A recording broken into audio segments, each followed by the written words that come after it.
Hi everyone, today I'm going to give a tutorial on how to remove your Ninja 300's fairing.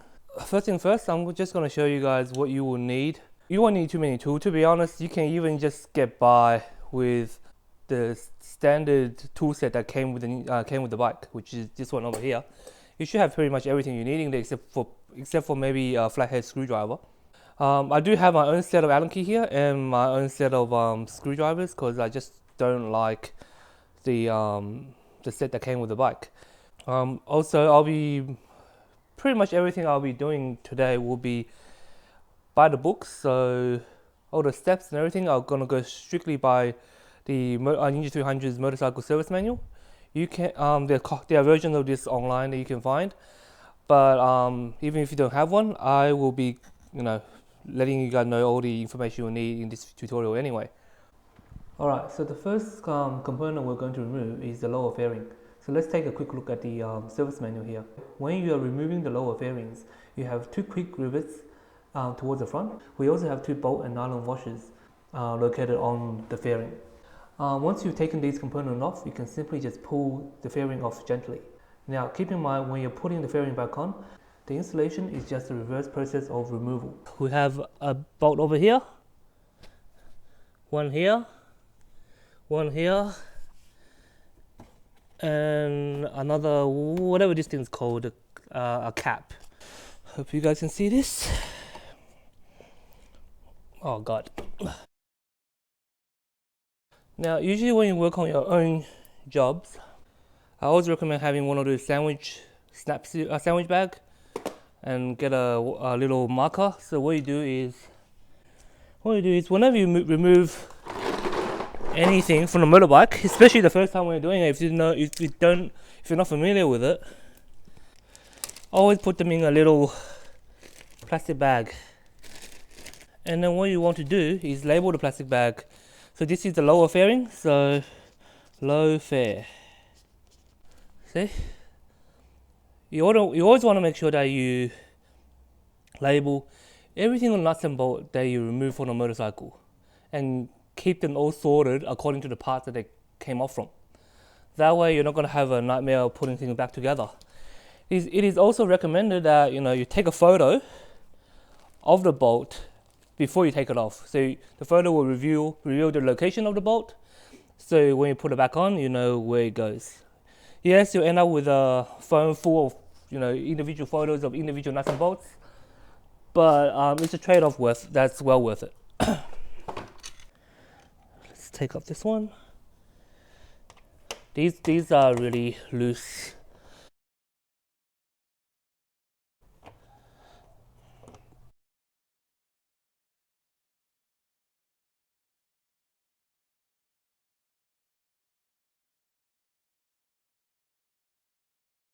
So there's another one here. Little bit hard to show. I'm just gonna film it like this. So with these bolts, right, you basically stick the driver in and just turn it a little bit, and once that thing, the button comes out, the whole thing comes out. So as you can see, all the bolts that I took off from this fairing is in this bag called lower fairing. Gentle. Yeah, try to be gentle with the bike. I mean, after all, these are all plastic. They snap really easily. Take your time. Working on your bike is not a 2-minute job. It's usually a half-day daily job. So be patient. Now with the fairing that you removed. Now with these parts, what I do recommend you doing is, once you take them off, put them on one of these. If you have a plastic bag, plastic wrapping, or even just cloth, you can put this on so it doesn't get dirty or scratch itself on the floor. Just keep them all on it, and then they'll be like, so you don't potentially damage it in the future. They really do scratch easy, and most of you know by now, motorcycle fairings are extremely expensive, so try to look after them as much as you can. And the wind's blowing it away, just so I've got to put a brick on it. Hold on. Alright, now moving on to inner fairing, let's take a look at the manual. This fairing is mainly held on by rivets and 2 bolts.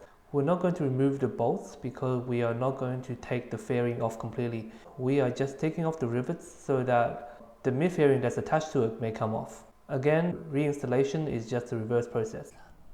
So now to remove the inner fairings, just going to show you where all the little buttons you got to remove, the little bolts where they are. There's one over here, there's one here, there's one right underneath the nose, and the other side the same. So there's one here and one here. Just grab a smallish Allen key and just press inward. Grab yourself a small flathead screwdriver and just sort of wedge it out. Now again, I'm doing the same practice, putting everything in a labeled plastic bag to keep everything together. And now we shall, oh shit. Now we shall rinse and repeat. Now remove this one, push the button in, grab the flathead screwdriver, sort of try to wedge it out. And now we try to wedge this one out. Now remove this one. It's pretty simple. This one over here. Press in. Take it out. Which I just need to remove.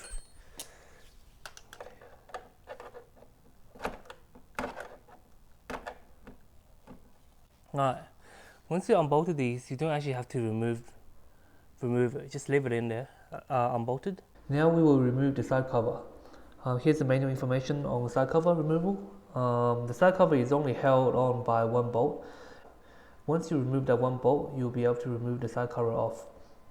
And the side cover reinstallation is just very simple. The only thing you got to watch out for when you're reinstalling the side cover is make sure that the rubber grommets are not deformed. Sometimes they can be deformed during removal. Just make sure the rubber grommets are in shape before you put the side cover back on.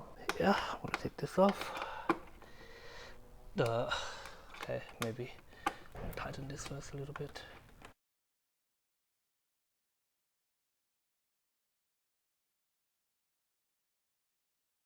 Now with this one, there is an easy way around it. You just sort of gotta pull it out. Do it gently though, try to do it gently. Ideally you try to pull them all out sort of at the same time. You don't want to be just peeling them off like that and then you're going to break off a few of them and then you're going to cry. So yeah. Now we'll take off the tank side cover. So there are 2 bolts holding the tank side cover. Once the 2 bolts are off, pull them off gently so that you don't damage anything. Reinstalling the tank side cover is also very straightforward and all the information is right here. Now moving on to tank side cover, which is just this little strip over here.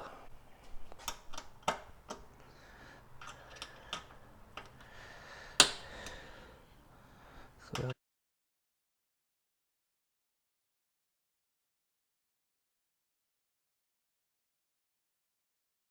you might see a wire here that you don't have. Don't worry about this. This is just my gear indicator, which I fed through this part of my bike. So don't freak out if you don't have one. I'm going to remove this bolt now.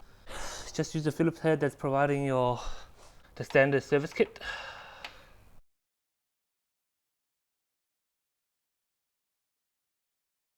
Once I have taken off the bolts, I didn't remove the tank side cover immediately. You can do that if you want. Just at the time when I was doing it, I didn't bother. But you will see that I will eventually remove it later. Okay, we're finally up to the middle fairing. This is the biggest piece of fairing that you have on your bike. It's held on by a bunch of bolts and rivets.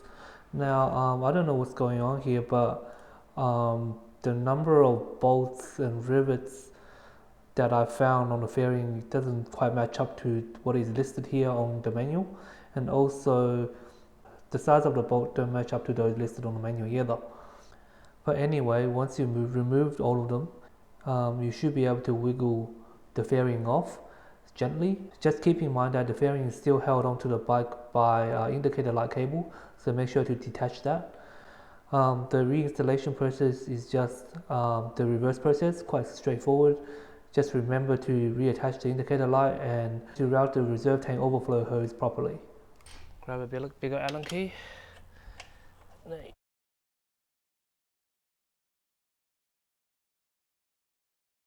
Okay, you will need a socket for this.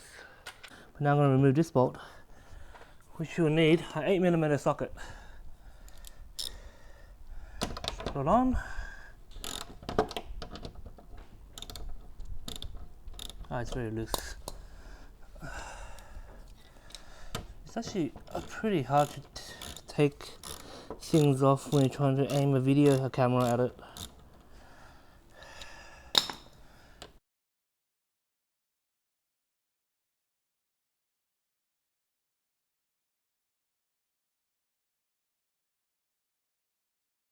Now we've got to just get to come to the top side cover, very gently peel this out, okay? See this little button thing again? Button clip on, right there.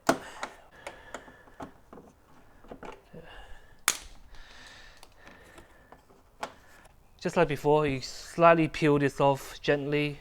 Try not to bend everything too much. You just gotta fiddle with it, and there isn't an easy way around it, unfortunately. I wish there is, but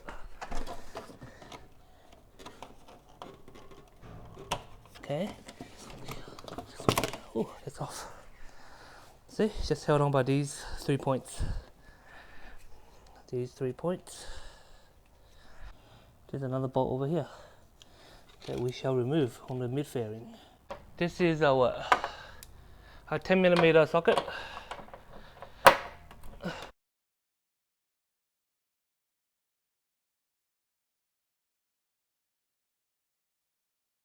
We need to come under here. I'm not sure if you can see it, just underneath the nose, inside the inner fairing.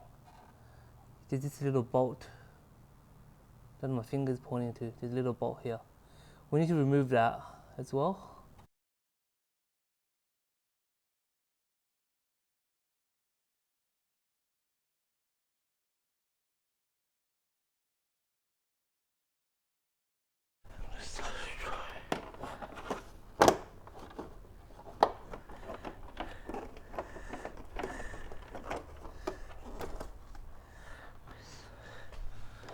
Alright. And just pull this out gently. The fairing just comes off.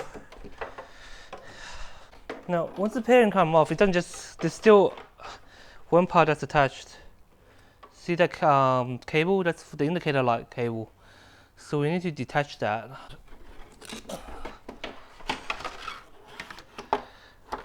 So we need to detach this.